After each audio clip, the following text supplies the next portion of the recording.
Hey, what is going on, guys? So today we're going to be discussing a recent tweet from the top G, Andrew Tate, which was directly made toward vegans. We'll be talking about what it means for the upcoming debate between Joey Carbstrong and his brother Tristan Tate, some of the responses underneath the brilliant tweet, etc. And just to be clear, Andrew obviously made this tweet to pander to his very mature audience, and it's not totally clear how sincerely he holds these beliefs that are, laid out in the tweet, but we're going to respond as though he does, because when you look at his beliefs in general, it seemed as though he may sincerely hold the beliefs laid out in the tweet. So let's begin. It says, "I love being so rich that I don't talk with, do business with, or even acknowledge the existence of anybody who I do not like." Well, this part's just a little bit ironic considering that right after he begins to acknowledge a group of people which he doesn't like. But anyway, let's keep going. "I make arbitrary rules which are probably completely unfair and I love it." Well, at least he admits to these rules being unfair, but then he goes on to claim that he loves the fact that they are unfair. I wonder if one of his unfair rules includes committing financial fraud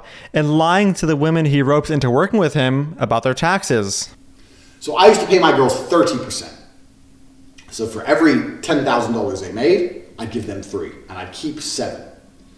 They thought they were on 50%.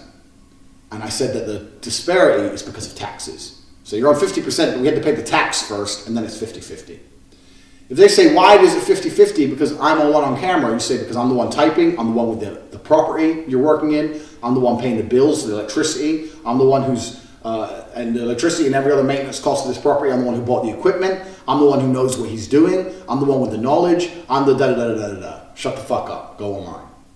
And they should be pretty happy with that if they respect you as a person overall. So really you're paying 30, you tell them you're paying 50, the difference is in the tax. That's where the disparity lies, taxes.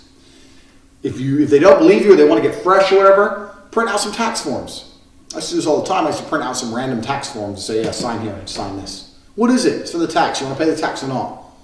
Oh, okay. And they just sign away. They don't know what they're fucking signing. I'll throw them away afterwards. But they think something's happening. Something real's happening.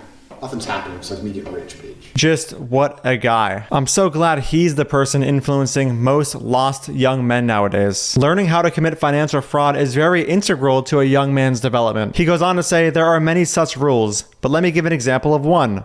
I believe anyone who is a vegan is a moron.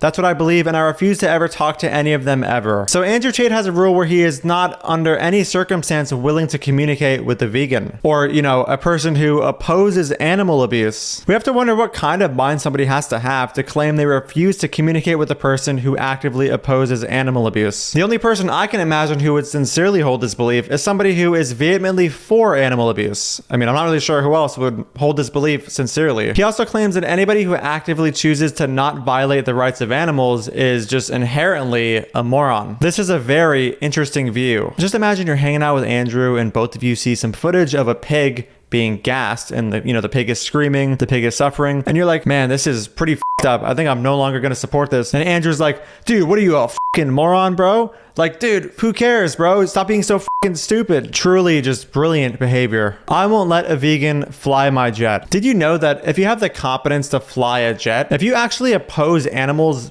being abused and oppose animal cruelty, it's actually a physical impossibility for you to competently fly the jet. I heard in pilot school, they actually make sure you're able to murder animals left and right just so they can confirm fully that you're capable of flying a jet. I won't let a vegan ask me a question. This really is a shame because I would love to debate Andrew Tate on veganism. This is a very easy path to take when you understand you don't have a reasonable defense for your position. However, I shouldn't assume Andrew is self-aware enough to establish these rules for himself in an effort to avoid being embarrassed on the topic. I know many vegans think that's what he's doing here, but I tend to side with him being a bit more deluded and thinking that he really has this topic so figured out that it's not worth, speaking with any vegans about it. I mean, just look at his attitude in this video I did responding to his views on veganism. There's just so much confidence, yet so little reasonable points being made. All vegans are perma-banned from my existence for being stupid. Hey, just don't forget it, guys. Being opposed to animal abuse is stupid, but admitting to financial fraud on video isn't. Also, all vegans are perma-banned from his existence, yet he has made this entire tweet dedicated to vegans. Nice. I had no idea that being permanently banned from a person's existence entails not being permanently banned from a person's existence. A vegan can have the best business idea in the world,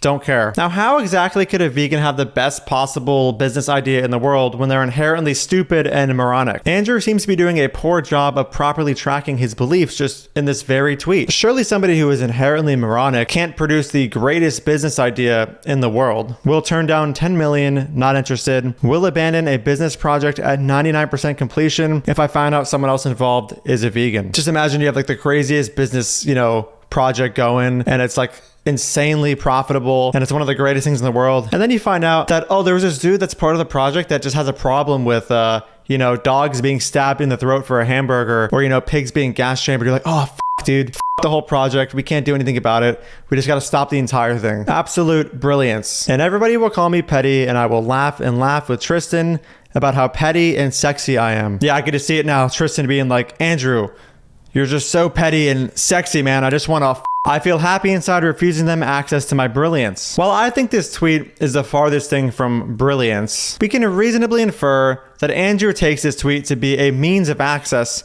to his brilliance, meaning that in his own self-proclaimed, quote, brilliant mind, he has just given vegans access to his brilliance while claiming to feel happy inside about refusing them access to his brilliance. Truly brilliant. Should have had a steak. Yeah, it seems like all those bioavailable nutrients in steak aren't doing too much to help Andrew just develop a simply coherent tweet. So let's summarize real quick all the genius in this tweet. Andrew claims that he loves that he gets to not acknowledge anybody he doesn't like, and then makes an entire tweet acknowledging an entire demographic of people he doesn't like. Andrew announces he has permabanned all vegans from his existence while actively dedicating an entire tweet to vegans. Vegans are morons but can have the best business idea in the world. Andrew feels happy inside refusing vegans access to his brilliance while actively giving them access to what he would call his brilliance. Just amazing, guys. So assuming this is all just even remotely sincere, we can assume that Joey Carbstrong and Tristan Tate will have their debate without Andrew Tate. And luckily for Andrew, this debate will take place when they're no longer under house arrest. So hopefully he can,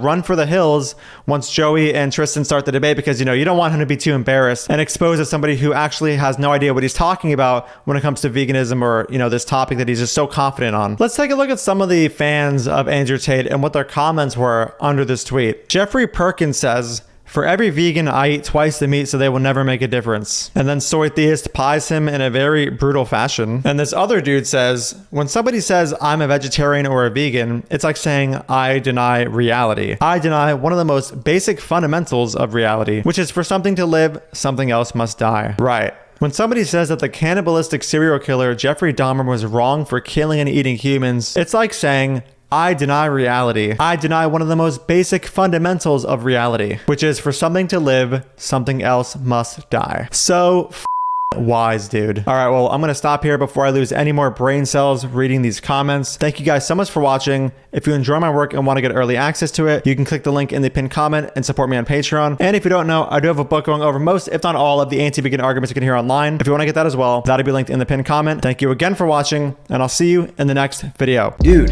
Fuck off, I don't want anything to do with you. Don't ever speak to me again. You're a fucking piece of shit. Even vegans don't get your weird, stupid wannabe sense of irony here. Who is your audience? Nobody gets these dumb jokes. Dude,